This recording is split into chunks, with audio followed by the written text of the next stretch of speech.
What the hell? What the hey?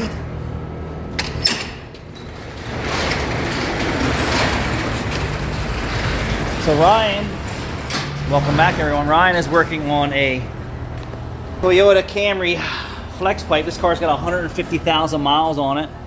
And he's doing a flex pipe repair. We got no check engine lights. The rest of the exhaust system's in really great condition. So just keep in mind, everybody who's not a mechanic out there, who's not in an exhaust shop, that if you're at a regular repair shop who doesn't do custom exhaust, the only thing they can do for you is sell you an entire front pipe assembly at the tune from anywhere from $500 to $1,000 just from this point up to the manifold.